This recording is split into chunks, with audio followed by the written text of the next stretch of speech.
Good morning कक्षा 12 के विद्यार्थियों। आज हम इको में चैप्टर 5 में वीडियो का भाग 5 देखेंगे। आज का हमारा टॉपिक है गरीबी के कारण। क्या टॉपिक है स्टूडेंट? गरीबी के कारण। गरीबी के कारण टॉपिक का नाम है गरीबी के कारण। गरीबी के कारण में आज हम पहला पढ़ेंगे ऐतिहासिक कारण। पहला क्या पढ़ेंगे? ऐतिहासिक कारण। ऐतिहासिक कारण क्या है उसके बारे में आज हम देखेंगे। तो चलिए अब हम स्टार्ट करते हैं ऐतिहासिक कारण के बारे में। तो ध्यान दीजिए स्टूडेंट, गरीबी का ऐतिहासिक कारण क्या है। तो बात करते हैं किसी भी समस्या के श्रेष्ठ समाधान एवं निदान के हेतु समस्या के कारणों को जानकर उसको दूर करने के उपाय करने चाहिए। क्या ऐसी बात है कि कोई भी समस्या हो, कोई भी परेशानी हो, तो सबसे पहले हमें समस्या की परेशानी को समझना चाहिए और तब उसे हल करने का प्रयास करना चाहिए। यदि हम ऐसा नहीं करते तो हम समस्या को दूर नहीं कर पाएंगे। गरीबी के समस्या के निदान के लिए सर्वप्रथम गरीबी के कारणों को समझना जरूरी है।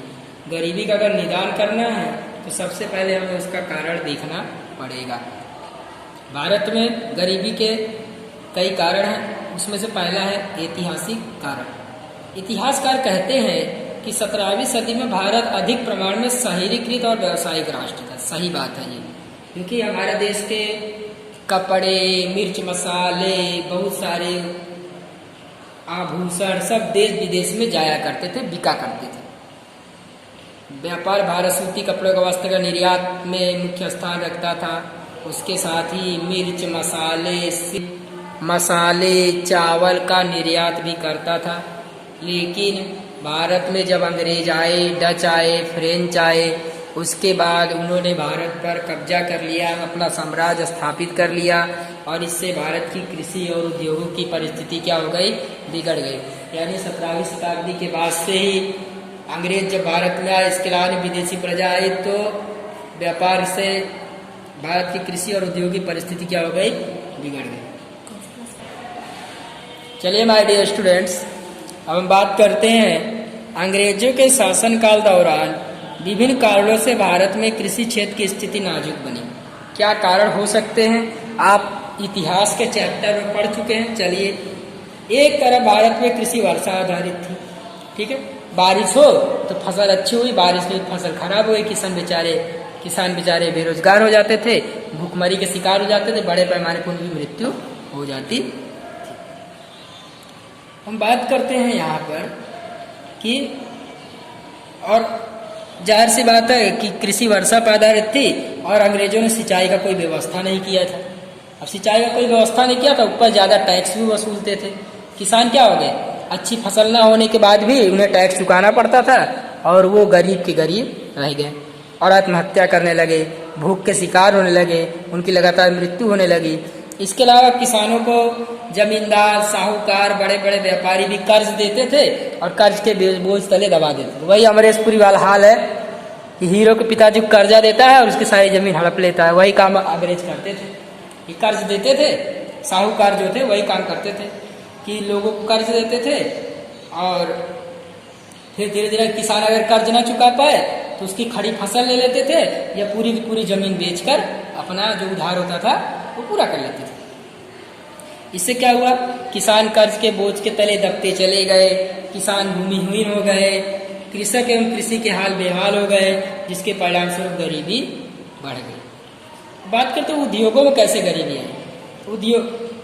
उद्योग एवं व्यापार के मामले में अंग्रेजों द्वारा भारत में इस प्रकार की नीति अपनाई गई। उन्होंने क्या किया? भारतीय मालों पर टैक्स ज़्यादा लगा दिया और अपने सामान टैक्स कम कर दिया ताकि उनका सामान सस्ता हो और भारत का सामान महंगा हो। सामान महंगा होने से भारत का सामान नहीं बिकता था, जिससे भारत के कारीगर सामान न बिकने से धीरे धीरे बेरोजगार हो गए और क्या हुआ कि वो खेती की तरफ बढ़ गए। यानी जो कारीगर काम करते तो खेती की तरफ बढ़ गए, खेती पर बोझ बढ़ गया। और दूसरी चीज अंग्रेजों ने क्या किया? अपनी वस्तुओं को बेचने के लिए रेलवे का प्रयोग किया। 1853 में रेलवे लाइन बिछाई, मुंबई थाने के पीछे पहली रेलवे चली। बहुत बड़े पैमाने पूंजी निवेश किया, लेकिन ध्यान रहे भारत में कोई भी उद्योग नहीं लगाया। सारा उद्योग उन्होंने इंग्लैंड में लगाया। औद्योगिक क्रांति इंग्लैंड में हुई, भारत में कोई क्रांति नहीं हुई।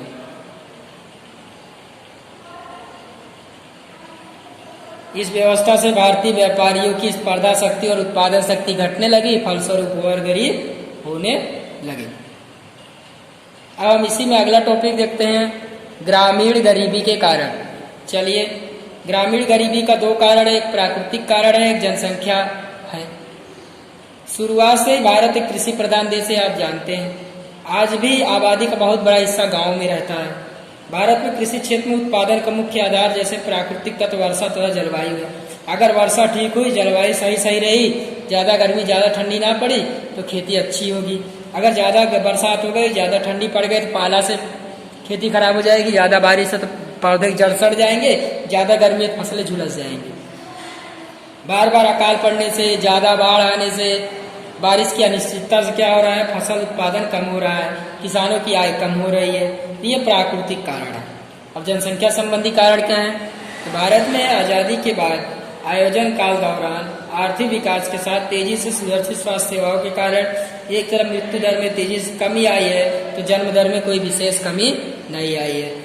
जाहिर सी बात है, किसी भी देश की स्वास्थ्य सुविधाएं बढ़ेंगी तो मृत्यु दर क्या हो जाएगी, घट जाएगी। जब मृत्यु दर घट जाएगी और जन्म दर में कोई कमी नहीं आएगी तो क्या होगी, इसलिए जनसंख्या क्या होगी, बढ़ेगी। और जनसंख्या बढ़ेगी तो उनकी डिमांड क्या होगी, बढ़ जाएगी। वो अत्यधिक खाद्य पदार्थों का, स्वास्थ्य सुविधाओं का क्या करेंगे, मांग करेंगे। साथ साथ अधिक जनसंख्या होगी और उस प्रमाण में काम नहीं मिलेगा तो बेरोजगारी होगी, बेरोजगारी होगी तो गरीबी होगी।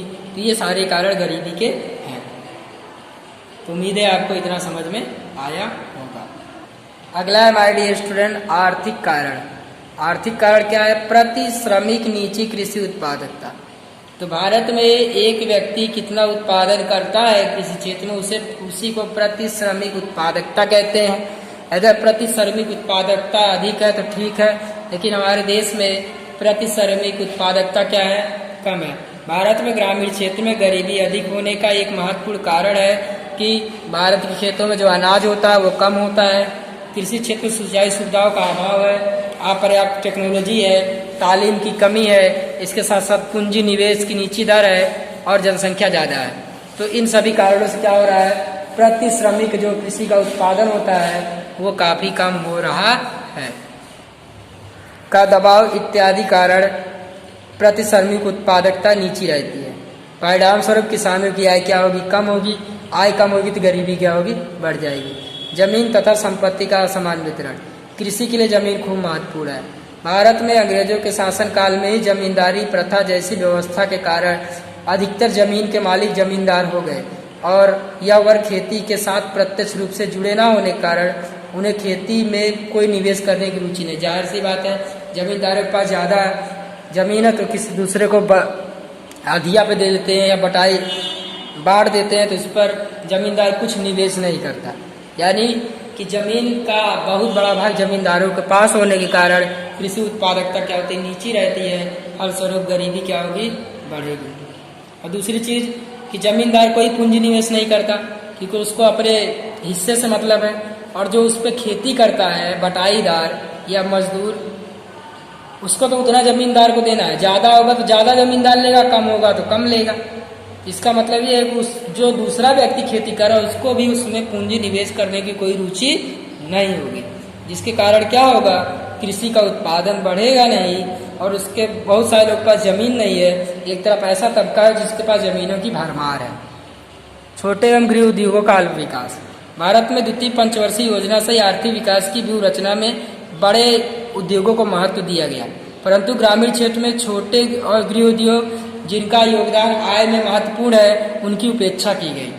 जैसे इसके उपरांत कृषि के क्षेत्र से जुड़े उद्योग जैसे पशुपालन, डेयरी, मत्स्य पालन का भी विकास ठीक से नहीं हुआ। इससे क्या हो रहा है कि लोगों की बेरोजगारी बढ़ रही है, फलस्वरूप गरीबी बढ़ रही है। तेजी से बढ़ते भावों के कारण भी गरीबी बढ़ रही है। युद्ध, अकाल, नीची राष्ट्रीय आय, तेजी से बढ़ती मांग, उत्पादन खर्च वृद्धि इत्यादि कारणों से चीज वस्तुओं की मांग क्या हो रही है, बढ़ रही है। खाने की चीज वस्तुओं के दाम तेजी से बढ़ रहे हैं, जिसके परिणाम स्वरूप जिस व्यक्ति की कम आय है वो इन चीज़ों को खरीद नहीं पाता है, और खरीदता तो आय का बहुत बड़ा हिस्सा खर्च करना पड़ता है। फलस्वरूप गरीबी क्या होती है, बढ़ती है। दूसरी तरफ बढ़ते भाव की स्थिति में उद्योगपतियों व्यापारियों को फायदा होता है, इसलिए गरीब और गरीब होता है, अमीर और अमीर होता चला जाता है। अगला है बेरोजगारी का ऊंचा प्रमाण। भारत में अधिकांश आबादी गांव में कृषि पर निर्भर है, परंतु अधिकांश की खेती बरसाती खेती होने के कारण वर्ष में 1-2 बार ही फसल होती है, क्योंकि सिंचाई की सुविधा नहीं है। इससे कृषि क्षेत्र में मौसमी बेरोजगारी देखने को मिलती है। मौसमी बेरोजगारी है क्या?